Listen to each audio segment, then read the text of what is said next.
bent. Nigga, where am I going? Drop the four with my cup, now I'm floating. I can't feel a thing, to be real, I just go through the motions. Where am I going? Nigga, I'm in deep like the ocean. I've been in my bag, everybody around me, I'm ghosting. Where am I going? Drop the four in my cup, now I'm floating. I can't feel a thing, to be real, I just go through the motions. Where am I going? We are going to another episode of HardFoul Radio. This is the show that values time and puts God first. So let's get started. So the nice thing about doing this kind of thing, when you're on YouTube, you're doing your own podcast, when you're not signed to one of these majors like ESPN FS1, is that you don't have to start your Mondays off talking about bad teams. And by bad teams, I'm talking about the Dallas Cowboys, who, because of the relationship and TV network, FS1 is going to talk about the Cowboys all day. They have been. ESPN, because of Stephen A. Smith, and part of his persona is talking about the Cowboys. I don't have to do that here, which is wonderful, because I don't think the Cowboys are a very particularly good team, and I don't think the Cowboys are particularly an interesting team at the moment. So we get to start our Mondays off by talking about the team that I believe, as we stand here today, the best team in the NFL, and that is the Detroit Lions. Now, this statement has never not been weird for me. I've discussed this as I've talked about the Lions over the last several months. It's weird to talk about the Lions in such a positive fashion because growing up my entire life, the Lions and the Browns were the poster child for, just a horrible, awful franchise. Didn't win, wasn't successful, not well run, not talented rosters. There's a handful of players you could pick out who were great, but that's pretty much who the Lions and the Browns were. Now, the Lions, what makes them so great is all the stuff that you think applies to the other great teams in the league actually applies to them. So let's look at this. Let's do the teams that people consider to be the best teams in the NFL. Let's start with the team that I've championed the last couple weeks, the Baltimore Ravens. The Ravens lost yesterday to the Browns, and while I'm not going to get into it too much, Tony will join us tomorrow to discuss more. The Ravens yesterday, when they lose, there's a commonality in all of their losses. Derrick Henry doesn't have that many attempts. He has 11 attempts. And we always ask ourselves afterwards, why would you not give Derrick Henry more rushing attempts? Look what he's done this season. The Lions, who also have an incredible running game, it's not Lamar Jackson, Derrick Henry, but it's really good, and they have a better offensive line than the Ravens. They don't ever shy away from what they do well. They scored 52 points yesterday, and Jared Goff threw for 85 yards. He was still accurate. He was still threw 3 touchdowns, but they realized we don't need to throw the ball to score points, nor do we need to throw the ball to win. We're just going to run. We have the best offensive line in football, and we are just going to do what we do great. Secondly, their quarterback, let's go to the next team, the Kansas City Chiefs. Why are the Chiefs so special? You've obviously got their resume, but the current 2024 iteration of the Kansas City Chiefs, who they're undefeated, they're playing this quote-unquote great, and their quarterback isn't playing well. Again, that's what we say about the Chiefs. It's actually applicable to the Lions. Not that Jared Goff's not playing well, but again, 85 yards. How many teams in the NFL could score 52 points and only have 85 yards from their quarterback? And don't tell me, oh, it's the Titans. I haven't seen anybody else do it to the Titans. So their quarterback, who is not required to play well, but when he doesn't play well, it is not super gaudy numbers. It's not these big explosive plays, but he's not turning the ball over, which is what Patrick Mahomes is actually doing this season. Because Patrick Mahomes isn't just not playing well, Patrick Mahomes is playing poorly. Jared Goff is not needed, nor do they have to absolutely have him play exceptional or exceedingly well for them to win. Again, 85 yards, 52 points. Make it make sense. Name another team in the NFL that can do that. Going into the season, the San Francisco 49ers, another great team. Well, we've been on this for the last couple months. Look at the rosters. The Lions actually have the roster that San Francisco has had. Now, San Francisco is older, and they've sustained more injuries, but when you start listing off all these all-pro guys on the Niners, who Debo, yes, he's been injured, but he hasn't lived up to his all-pro status. Ayuk, yes, he's injured, but he hasn't lived up to his all-pro status. McCaffrey hasn't even played. The Lions have Sewell, St. Brown, the entire offensive line. On defense, Hutchinson before he went out. Like, their roster is just as good, if not better, than the 49ers, and they're younger. Now, will they get to keep it for as long as the 49ers did? That's a cap question. That'll be up to the general manager. But as we stand in 2024, the Detroit Lions, who 2 years ago you would have said Eagles, Niners, best roster in the sport, and it wasn't particularly close. The Chiefs, if you want to say, well, Mahomes being Mahomes was such a big swing factor that, because he's there, that sways the roster in the Chiefs' favor. But the Niners, Eagles, best rosters top to bottom. The Lions now have the best roster in the division, or in the National Football League, I'm sorry. And then lastly, for the teams that we say are great but have a weakness, the Bills, who currently have been playing great but have a weakness, which was no explosive receivers, no playmakers. They went and got Amari Cooper. Maybe that'll solve it. Still have a bunch of injuries on defense. The Chiefs, their defense has been great. Offense hasn't been there. The Ravens, if you ask Tony, which I'm going to take his word on it, it's a coaching thing. All these teams that there's a glaring thing there that's like, okay, this needs to be better before they can progress. For the Lions, it's supposed to be their defense. We know the offensive line. We know the running backs. We know the receivers. We know Aiden Hutchinson when he's healthy. But their defense is supposed to be the weakness. The Lions are only giving up 19 points a game, which is top 10 in the NFL. And we know their offense on any given day is top 2 to 3 in the NFL. So where, is the real weakness for the Detroit Lions? Coaching, culture, O-line, D-line, especially if Hutchinson's able to come back, and or if they make a trade, which if you're a Jets fan or you're a Panthers fan, you're one of these teams that are struggling, the Raiders, get ready to be unloading more of these players. What happens if Detroit goes after the Jets corner, or whatever, that they go after a Quinnen or Quincy Williams? Imagine Quinnen Williams on the Detroit defensive line, and then Hutchinson comes back for the playoffs. This team has everything. This is the actual best team in the NFL. And the excuses or the reasons that we give these other quote-unquote great teams, the Lions have all of the actual reasons and none of the excuses. They're just, when they line up, they're just better than the teams that they're playing. From a coaching perspective, from a culture perspective, their offensive line, receivers, skill position, running backs, their quarterback, who I understand, I heard this earlier today, I thought it made so much sense, but we don't put Jared Goff in this context. This is Jared Goff's second rebuild. When he was drafted by the Rams, rebuild, got to Super Bowl. When he got to Detroit, Detroit was still in a rebuild. And if Detroit goes to a Super Bowl, we have to change the conversation around Jared Goff. I know we don't want to give him his credit. We don't want to say he's one of the best quarterbacks in the league because stylistically, or his numbers aren't as flashy, or his play style.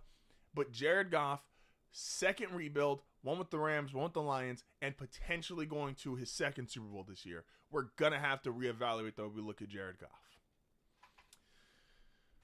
Switching from that, baseball we talked about yesterday, World Series, almost 15 million viewers. I think it peaked at 18 million. Best in 7 years. Really fantastic game 1, really good game 2, and game 3 is tonight.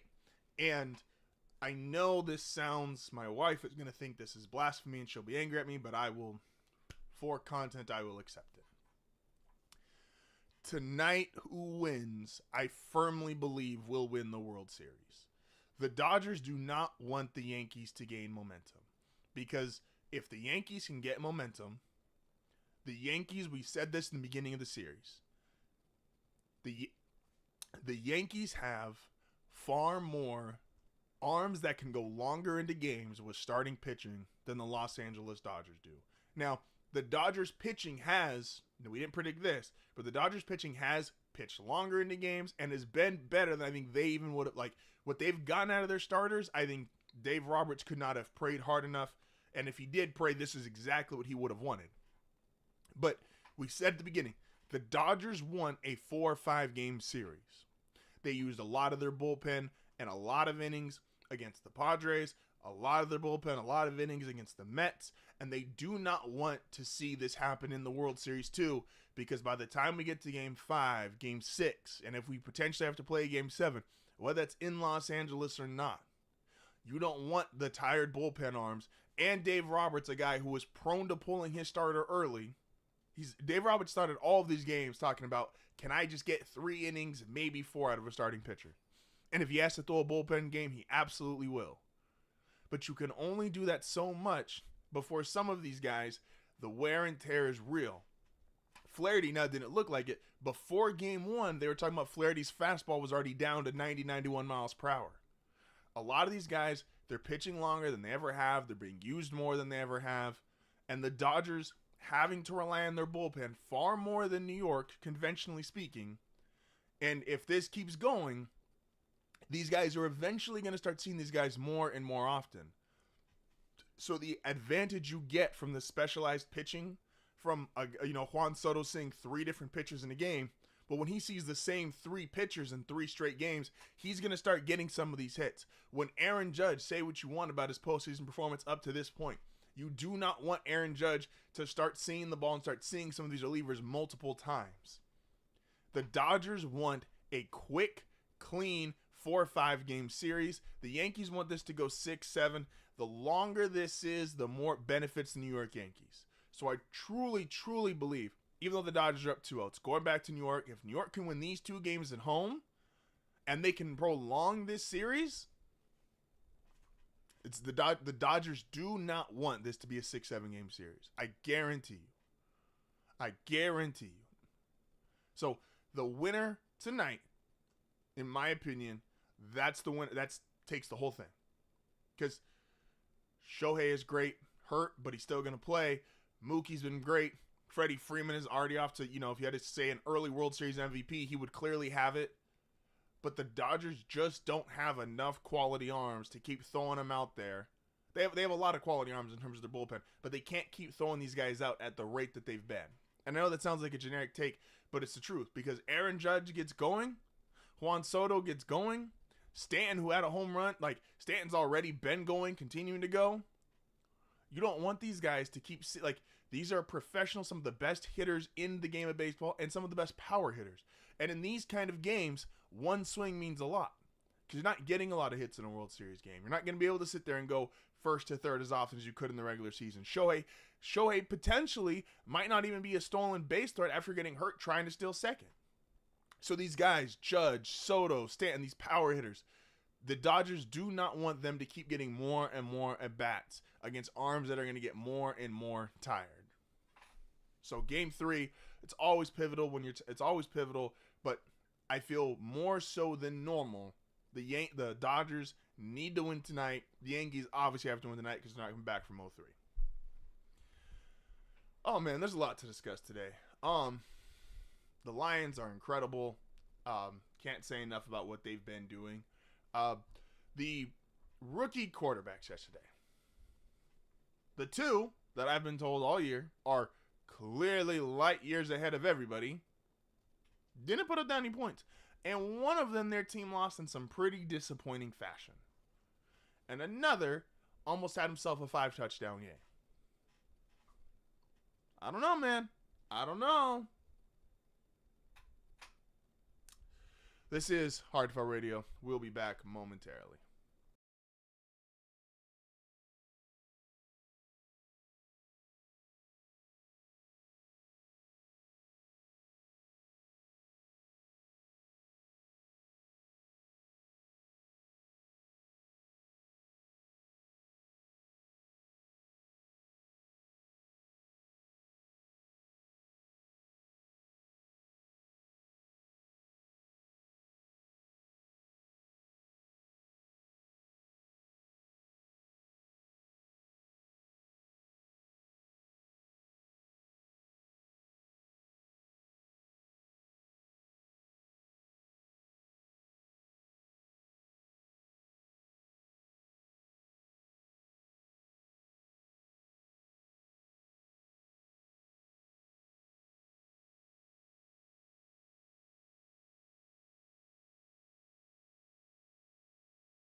I don't care if the Vikings are 5-0. This is a 1,000% to me. This is a coaching story. This is Kevin O'Connell. This is Brian Flores. This is a really cool story for Sam Darnold, but it's still Sam Darnold. And I'm just not willing to put them much higher than this because I think the 7th best team in the NFL is probably your cap with Sam Darnold. Now, that's still incredible. Everything they've done to Minnesota this year has been absolutely, without question, incredible.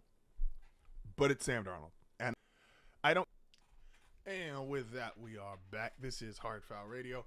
So, it's not Tuesday. And normally Tuesdays when I say this stuff for Team Tuesday. But can we talk about it? Like, can we really, really talk about it? And by really talk about it, I mean talk about the Denver Broncos the way I feel they should be discussed. Which is, right now, like, the Sean Payton effect is 1,000% working. Bo Nix is better than people want to give him credit for. This is, man, look, I could go over the defense, and we know the defense. The defense is really typical. It is, how do I phrase this? They do the two things that you have to do in 2024 NFL better than everybody. They get more pressures than literally everybody in the league, and their covered corners allow the least amount of separation than anybody in the league. So they rush you, real pass rush, and their corners cover literally better than anyone else in the NFL. That automatically is going to scream great defense. And then with the additional blitzes, they help cover the run because they're not realistically a great run defending team, which does give me some cause and concern coming up against the Ravens, obviously, with Lamar Jackson, Derrick Henry. And so I'm kind of just hoping that it's one of those games the Ravens decide not to give it to Derrick Henry. But coming into the year, Pro Football Focus and almost every expert imaginable said the Broncos were either one of the worst or second to worst teams. They had them. The Broncos just clocked the Panthers. 28-14 is not even really representative of how that game looked. But everybody basically said, yo, the Broncos are one of the worst teams in the NFL. And because of Bo Nix' perception coming into the NFL, they said, they're not good. He's not good. This team's only going to win 3-4 games. And I'm saying this for everybody that talked about this because people that I love and respect, Tony, when we did our breakdown, Tony only had him winning 3 games. Tony had him winning 3 games. Sat there right in front of my face and told me, yeah, they're only going to win 3 games. And I was like, what? What? So we have to be fair now with what the Sean Payton Broncos have done. And now some of this with Russ, some of this with Nix. So he just won. They're 5-3 currently. Denver's won 5 of its last 6. If you take the 5-3 currently, and remember, this is the same team that last year beat the Packers, the Chiefs, the Bills, the Vikings, and the Browns. So we have 10. So remember, because they went on a 5-game win streak. So we just won 5 out of 6. And they had a 5-game win streak last year. Then we all remember they lost to the Texans that ended it. Then they beat the Chargers. So they won 6 out of 7. And then there was the game against the Lions where they got just shredded. That was the Sean Payton, Russell Wilson screaming at each other. Or we're not screaming at each other, but Sean Payton screaming at Russell Wilson Saturday night game. I was in Texas. I was real sad. Just had a couple more drinks that night. And then the following week was the actual breaker, which was the Broncos, Patriots. Patriots win 26-23 in a game that if Denver had won, they potentially could have made the playoffs last year. So in a year with Russell Wilson, who was a quarterback, Sean Payton clearly said, look, I can't do much with this guy. I am trying my best. We're really limited here. Russell has passed his point of being really good or that level of quarterback for what Sean Payton wanted in his offense. So Sean's like, can't do this anymore.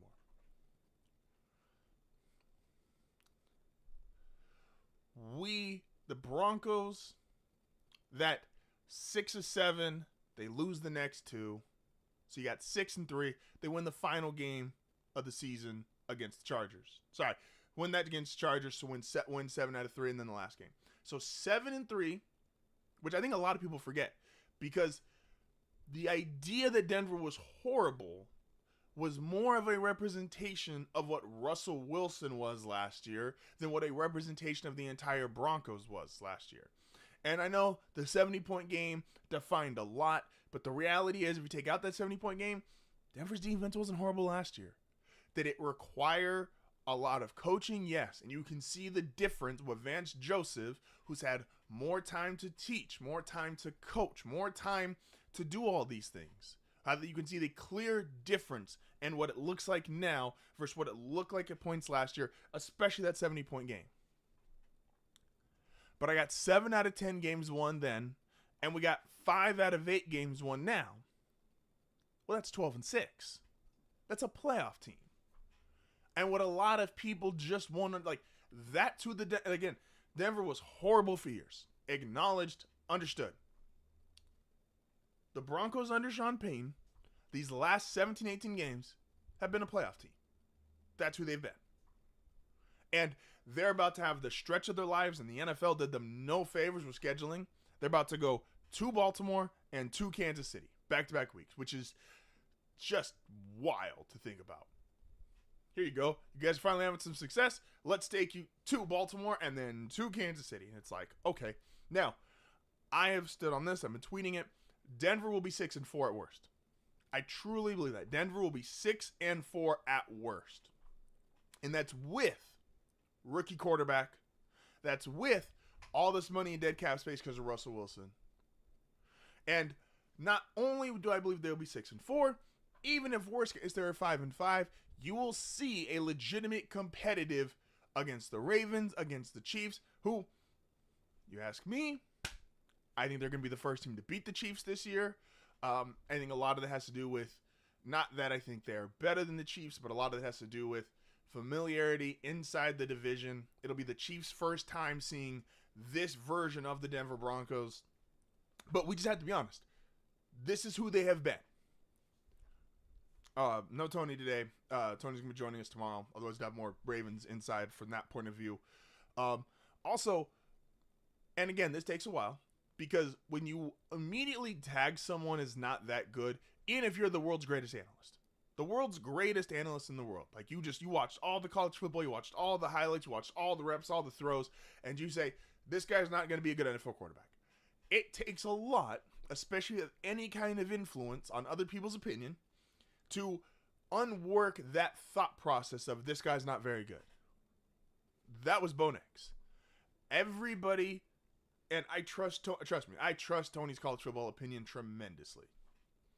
But the reality is, because he told me on draft night, this guy's not very good. You don't want your team to draft him.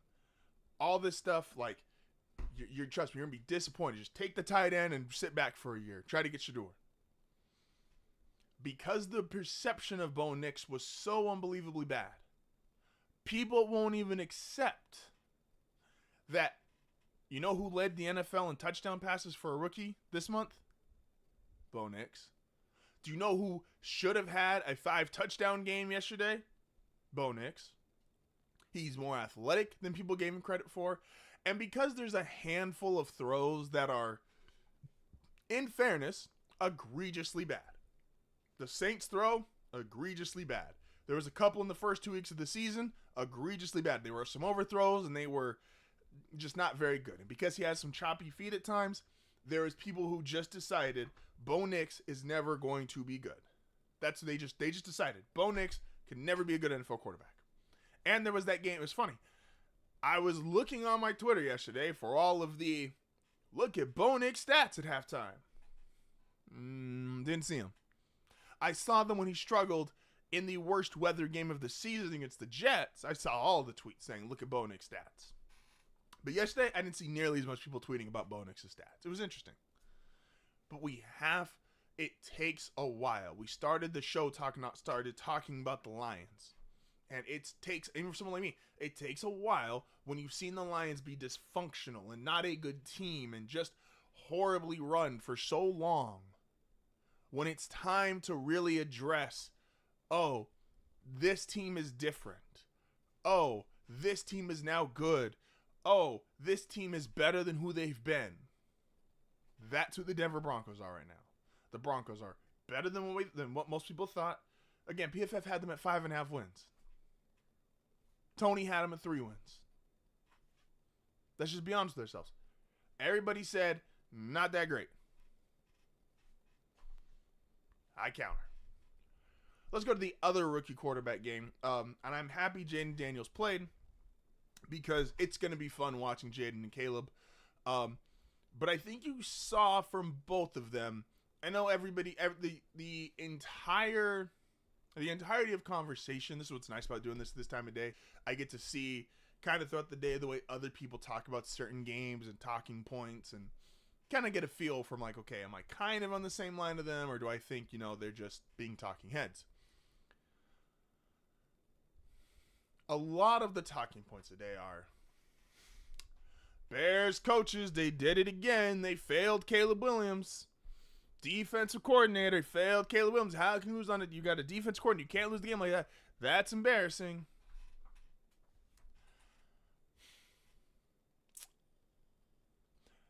Caleb and Jayden played probably collectively their worst games. This was a 15-12 game before the Hail Mary. They did not play well on offense.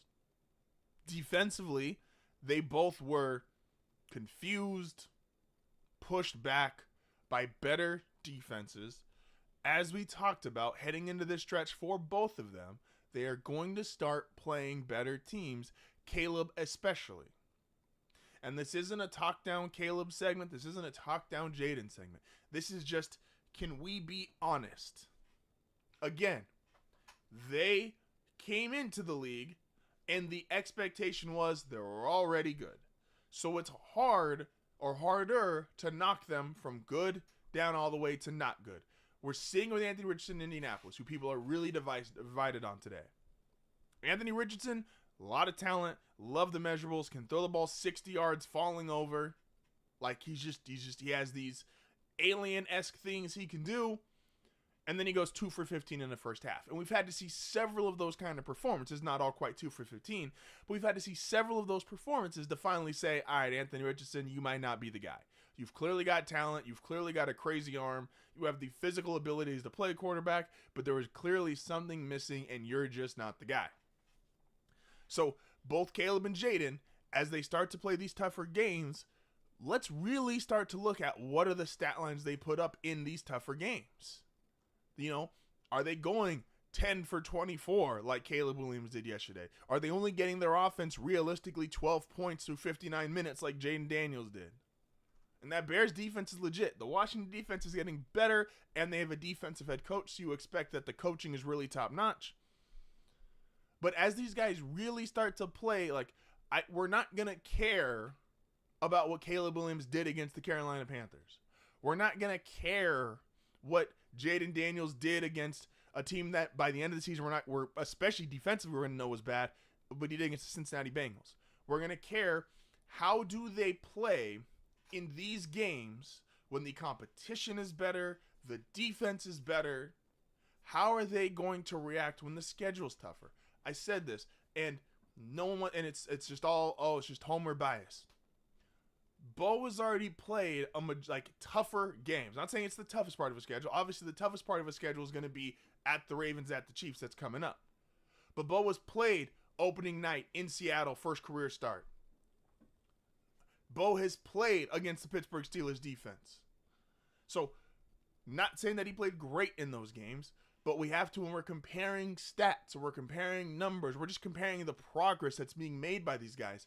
The tough games matter too. And say what you want about the Hail Mary, they should have never been in a position to give up the Hail Mary. I saw the clip of Caleb, how he reacted, and it's like, man, what the... And Matt Eberflus saying all the players are frustrated. They should be frustrated. They should be frustrated they only had 15 points. They should, the Washington Commanders players, if they hadn't won that game that way, they should have been frustrated they only had 12 points. There was things that could have happened in that game before we just start complaining about a Hail Mary. Yes, are the coaching staffs for either team elite? Probably not. Dan Quinn's on his second time. Eberflus, a lot of people wanted fired last year. Shane Waldron, the offensive coordinator, we're not convinced about. Cliff Kingsbury has obviously had really great early success with Jayden, but Cliff was a retread from a head coaching position. So the coaching's not elite. In Washington, you have one guy on offense, McLaurin, who you're like, yeah, he's elite. And in Chicago, it's a bunch of these guys were good. DJ Moore you could call elite. But then it was like Keenan Allen, who was good. Is he still good? Rome Odunze is a rookie. How is he going to fit? Like, there's all these other like, let's just be fair. That's all I ask. Let's just be fair when evaluating these rookie quarterbacks, and let's be fair when it comes to the tough games, how they perform. There's going to be struggles. Let's not call them the greatest quarterbacks ever for a franchise because they threw 4 touchdowns against the Carolina Panthers. Again, the guy who nobody else likes but me. Bo would have had 4 touchdowns throwing against the Panthers. You would have had 5 total, but there was 2 wide receiver drops or 2 wide receiver fumbles plus a drop. So the tough games matter too. That's all I'm saying. When we come back, it is Monday, so we have to address hard right, hard left, the things that I got the most right last week and the thing that I got the most wrong last week. A lot of takes, so we got to be honest when we're wrong, and we got to do a little humble brag when we're right. This is HardFoul Radio. We'll be back momentarily.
primetime standalone games. And while the London games are a little weird because they're not quite as prime time because not everybody gets up that early, especially for on the West Coast. It's up at 6:30 in the morning.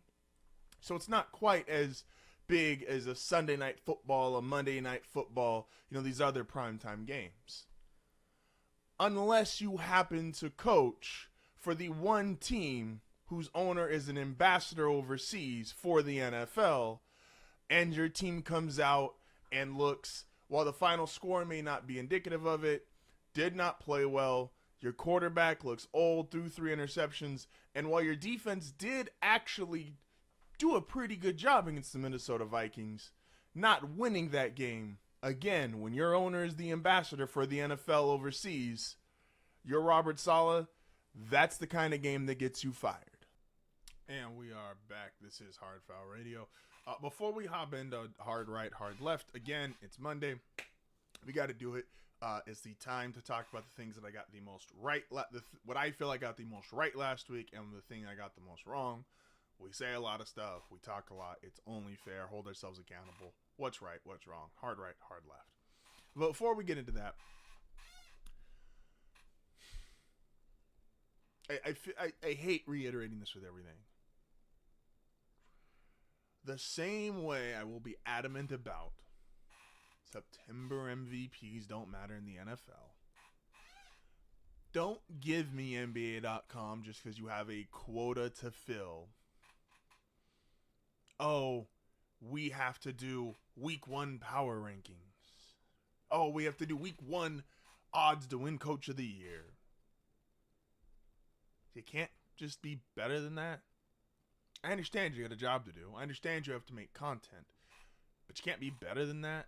Yes, there's certain things we all do. We all make a power rankings. We all make a QB list. We all make a insert X, Y, and Z. There's a handful of things that we all make. I'm very well aware of that. But we can't be like a little more clever. Just a little. We can't use like... And here's my problem. It's their... J.J. Redick is the early betting favorite to win Coach of the Year. Well, of course he is. The Lakers are 3-0, and we all know the Lakers aren't that good, so we believe that his coaching is the reason why they're 3-0. Here's the problem. And I think J.J. Redick knows this, and which is why he is handling the Lakers in the way that he is. LeBron is set for especially a Laker low, but one of his career lows in usage ratings. AD is set for one of his career high in usage ratings. And I think AD is set for his career high. That is the correct way to handle this Lakers roster. LeBron cannot be the guy night in, night out, year 22. It's just not possible. The problem is, even though this might work now, it might work for another month. The reality is this whole roster is not built for an 82-game season, especially if your best player is Anthony Davis, who, to his credit, was healthy last year, but has not historically been a guy who's going to give you 75, 80 games. The problem with JJ being, and again, to 3-0, it looks great. It's the Lakers, huge brand. We are seeing clearly through even just a few games, there's a massive gap between him and what Darvin Ham were doing. And some of that coaching you can see because you can see Doc Rivers and Ham in Milwaukee, and they're off to a quote-unquote slow start. It's 3 games, guys. JJ knows, in my opinion, knows this roster is not great for 82 games. So he's going to have to do a lot of picking, choosing. This night he needs this guy. This night he needs that guy. They just, like, the Lakers have to be good right now. The Lakers need to win as many games as they can right now because they are going to struggle. That's just the reality. The Lakers are going to struggle. And as they get to the middle part of the season, the late part of the season, the way that they're going to be a play-in team is if they've won enough games early on, with AD playing like this, hopefully before being hurt, with LeBron being able to play like this with a lower usage rate, with performances from a D'Lo, a Rui, guys off the bench, Austin Reeves, like, there's a reason why they won the play-in tournament and then continued to struggle the rest of the regular season. For a stretch or a spurt, especially early on in the year, that's when this team is going to look its best. And then we're going to get more and more months. We're going to around November, December, January, and you're going to see a different Lakers team. You're going to see a team that doesn't have the talent to, clearly doesn't have talent to compete with like the high-end teams in the Western Conference. A Minnesota, an OKC, a Denver, in my opinion, New Orleans. But it's like this team is not set up or built to be long-term one of the better teams in basketball. They just don't have that kind of roster.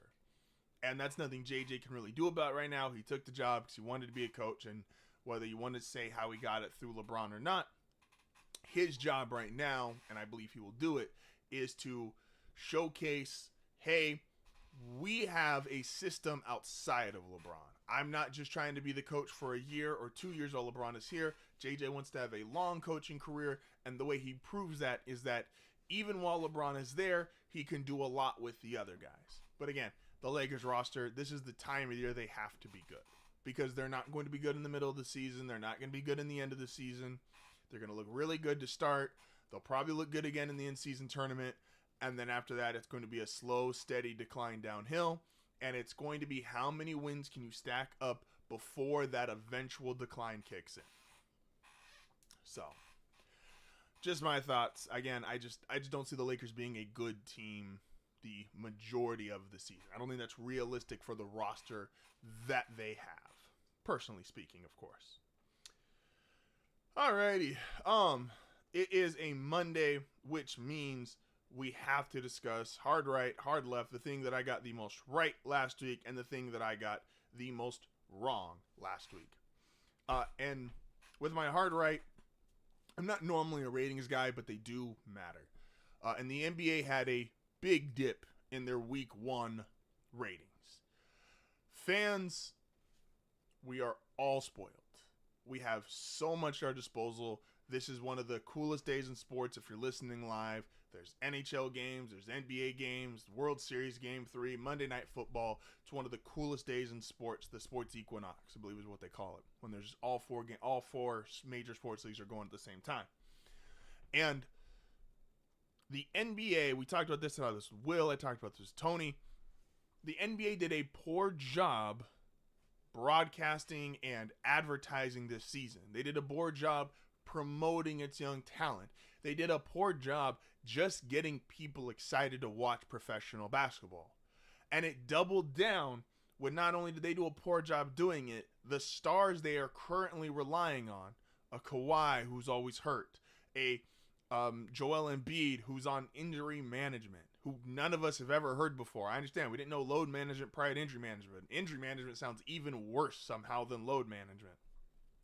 The NBA, and I get it. Oh, well, it's the World Series is going on. Oh, there's NFL football. That's always been their case for the opening week of the season. And why do they have even lower numbers? Because the stars that they rely on, the old guard of stars, Steph, KD, LeBron, we're just not checking for those guys, and they can't carry you forever. We know the Warriors aren't as good as they've been. We know the Lakers aren't as good as they've been. The Suns are kind of hit and miss on people's actual expectations for them. The current stars, people just aren't that interested in. A Jokic, a Tatum, a Luka. Again, these European guys, they're out of the country during the offseason. The NBA, and Adam Silver specifically, like, at some point, you got to start having some pushback on who your star players are and what you're demanding out of them. Because this league, it can't survive on Joel Embiid being one of the faces of your league. It can't survive on Jokic. And they're both great, by the way. Jokic is a phenomenal all-time great player, 3-time MVP and NBA champion. Joel Embiid has some of the best footwork and skill set from a 7-foot player that we've ever seen in the NBA. But the reality is, when they're not easy to promote, when they're not on commercials, hell, Jokic isn't even in the country. Like, this is the problem that the NBA is going to continue to face. Again, there's no huge star in LA. The Celtics were another huge brand.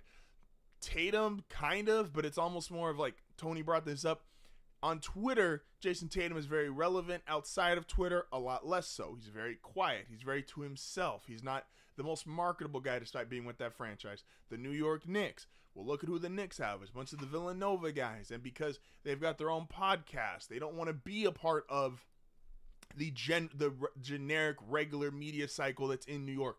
They want to put out their own stories, their own storylines, their own narratives. They're not these huge over-the-top personalities. Jalen Brunson's pretty much to himself besides the podcast. Josh Hart pretty much to himself besides the podcast. Karl Anthony Towns, who again, a guy who the average fan's not going to be that excited for because Cat, who was the number 1 overall pick, has not blossomed into this guy that most people would say is quote-unquote deserving of the number 1 overall pick status. Like, the NBA has a real problem, and I'm going to beat this drum the same way I did for baseball.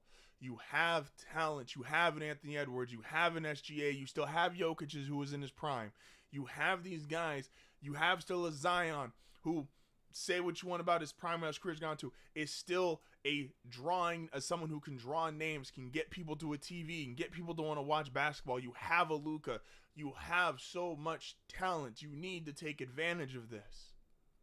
This is why the NFL is king. And the NFL, even though their product, there's a really strong argument. I said this last week and I'll say it again. There's a really strong argument. The NFL's product is worse than Major League Baseball's product, is worse than the NBA's product.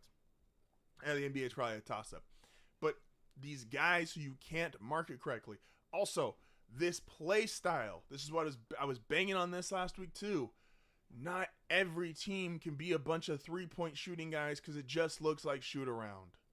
Jokic, the best center in the NBA. Why is he shooting 7 threes? I understand he can shoot, but why is he out there taking 7 threes a game? I'm not trying to sound like the old man, but we need to have nuance in the game of basketball. There needs to be, say what you want about the early 2000s, but we needed a team like the Spurs who played a certain way. We needed a team like the Lakers who played a certain way. We needed a team like the Mavericks who played a certain way. The Phoenix Suns. Like, not everybody can just be copycat, copy-paste, do the exact same thing everybody can. Not everybody's the Golden State Warriors with a Steph, Clay, and KD where they could justify shooting 30, 43s.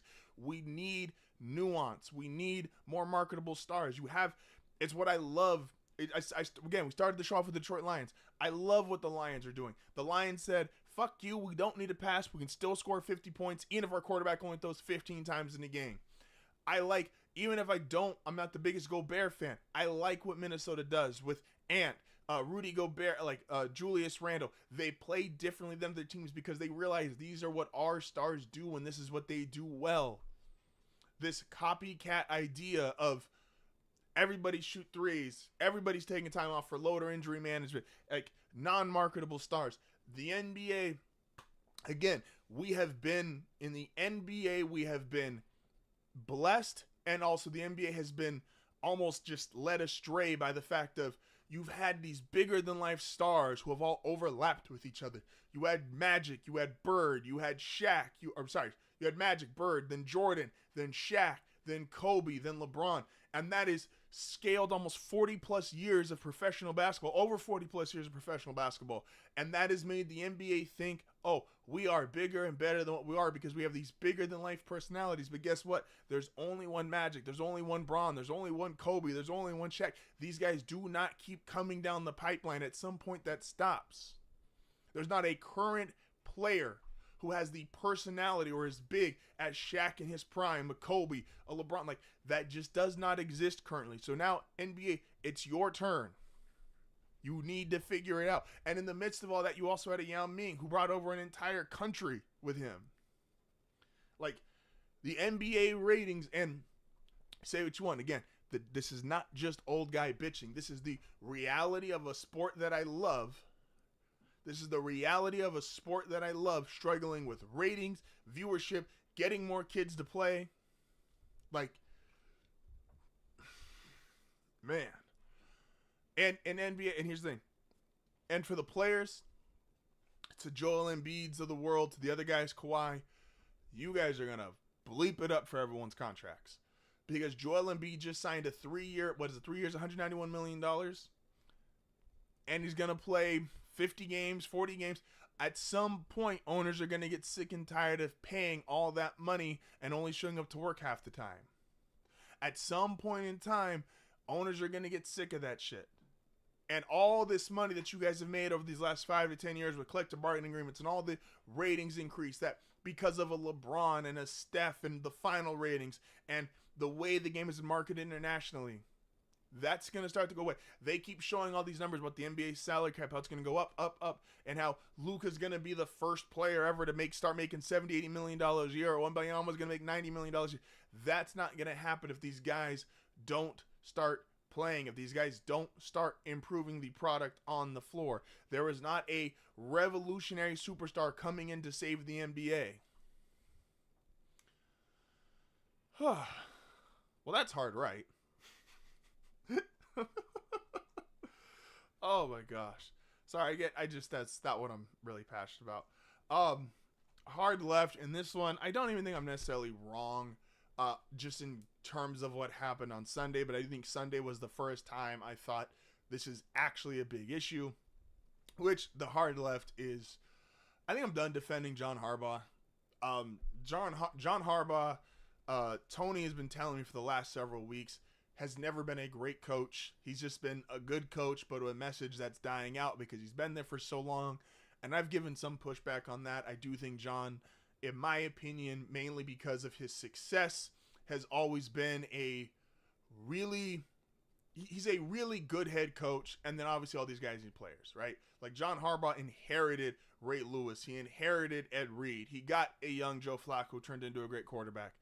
But I was watching the game on Sunday and I'm like, look, man, I'm all for being creative, especially in the goal line. Andy Reid has made that really popular. All these reverse gadget plays that specifically he's been able to pull off. But the reality is, why are we doing a direct snap to Derrick Henry on fourth down? The most dangerous, most effective play the entire NFL season has been Lamar Jackson, Derrick Henry RPO. You put it in the two guys who both have acclaimed MVP or in that top 5 MVP voting based on the way that they have played, and they combine for the most dangerous play in football. Lamar Jackson, Derrick Henry, RPO. It has been the most effective play across the league all year. And you just take it out of Lamar's hands. You don't even fake it. You don't even give him the chance to make it seem like he could be involved in the play. You just totally remove him. Like, at some point, Tony believes it's John wants to prove how smart he is. Prove you're smart by saying, hey, I know the thing they can't stop, and I'm going to keep doing this until they're forced to stop it. Like, I thought the Ravens were the best team in football because I thought the combination of Lamar, Derrick Henry, the way they've been running the ball, that felt like the most unstoppable thing going. Little did I know, the most unstoppable running game, even though Baltimore is clearly the most talented running team between those two, Detroit is the best running team because Detroit just doesn't stop. Dan Campbell he doesn't care how many times you run it, what's the score of the game, he is going to keep doing it. He understands what he has with an offensive line. He understands what he has with running backs. He understands what he has with Jared Goff. And he continues to do this because he says, hey, they can't stop me. So the actual smart thing to do is the thing they can't stop. And I'm going to keep doing that until anyone finds some inconceivable way to stop me. Like, again, John Harbaugh, I've defended as a really good head coach. He's got the resume. But the reality is, in 2024, I'm done defending John Harbaugh. I'm sorry. Some of those are indefensible. The losses that they have, it's not just like every team's going to lose games. We'll wrap up here. Every team's going to lose games. That's fine. That's understandable. But when you lose, and you lose the same way, and it feels the same after all of your losses, that's when you start to point out what the problem is. Almost all of the Ravens' losses feel like they are on John Harbaugh. They feel like they are a coach's loss. It's not like they lose. It'd be different if they lose and Lamar just goes out there and throws 2 or 3 interceptions, or Derrick Henry fumbles, or the receivers can't catch. Then you could put that on the players. But when all of your losses feel like you had the better roster, you were more talented, you should have clearly won the game, and your coach, whether it's some combination of Harbaugh, Monken, which he's got to eat because that's his hire. They wanted to get rid of Greg Roman a few years ago. That's on him. And again, I've been a John Harbaugh defender. Can't do it no more. There's no excuse for losing that game win the 6 straight. And now I'm even more irritated because they're about to play Denver, and now Baltimore's pissed because they're going to be coming off a loss that they feel like, and they know they shouldn't have lost that game, and now they're about to play the Broncos, and they're playing in Baltimore, and they're going to be pissed, and now I got to watch people try to tackle a pissed off Derrick Henry, which just sounds awful. So thanks, John Harbaugh, for not only messing up the Ravens weekend, for probably fucking up my next weekend. Oh, man. Some closing statements, some more stuff when we come back. This is HardFoul Radio. Back momentarily.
So a theme I always talk about is optimism. I said this before the break.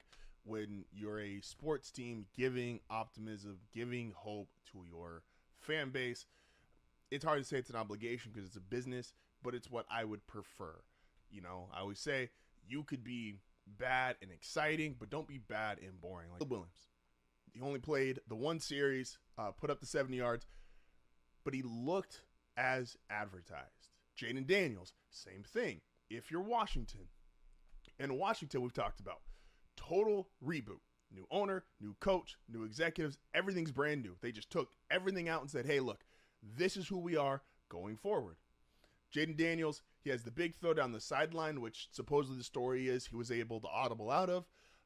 He had the touchdown run. He looked as advertised. Drake May probably had the least optimistic part. Not a lot of throws, not any of the huge wow plays that the first two guys made, but still, he didn't look bad. Penix looked solid. He looked like he was in control. Guy, J.J. McCarthy, same thing here. 2 touchdowns. He probably looked the best in comparison. My guy, Bo Nix, I got $40 on him for this year. 15 to 21, touchdown. He looked like, again, he looked like a guy who it's what they considered Bo Nix to be. And we are back to wrap it up. A little check-in around the sports world. It is Monday. We like to take time. Freddie Freeman homered again. Dodgers up 2-0. Again, really important for them to, they want to win this in 4. I also want them to win this in 4 because that makes my house nicer. Wife's a huge Dodger fan, so it just makes my life a lot easier if they win in 4 and don't lose a single game in the World Series. I understand that's not fun for everybody else and for Yankee fans especially, but I'm not married to a Yankee fan or everybody else, so deal with it. Also checking into the game of the year, the ever-exciting Steelers and Giants, 6-3. Steelers up right now. The NFL should be willing to flex more.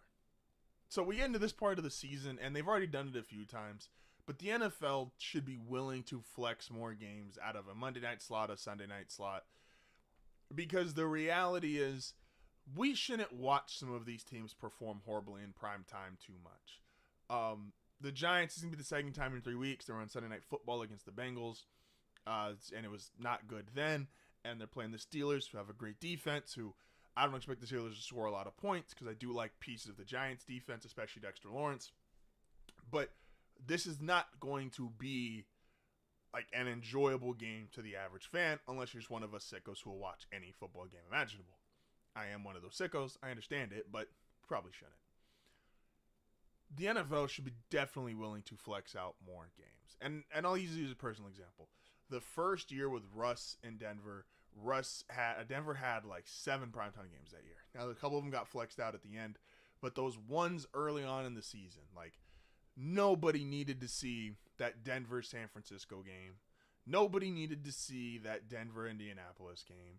Nobody needed to see, hell, even the return game to start the season, the Denver going to Seattle. Like, yes, that's probably the one you have to make a pass for because it's week 1. But man, some of these teams, as they start to show you who's no longer good, as teams start to show you who's just outright giving up. Yesterday, the Carolina Panthers are giving up. Watch that game. I don't even think Bryce Young is that terrible, and he's obviously hasn't given up because he, at this point, is just fighting for his job and to get another chance to start in the NFL or long-term trying to get a second contract. The majority of that team's given up. The defense is giving up. They know they're not very good. A lot of the offense is giving up. They know they're not very good. There's a handful of young players, Bryce Young, Xavier Legette, J.C. Horn. But even someone like J.C. Horn, and he had some comments for Sean Payton like, oh, you're trying to run the score up. Bro, it's 28-7 or 28-14. Like, chill out. It's not like they're up 30, 40 points and they're still throwing the ball in the fourth quarter with a few minutes to go. So, chill out on that. I do think, though, J.C. Horn, he is clearly fighting to be somewhere else.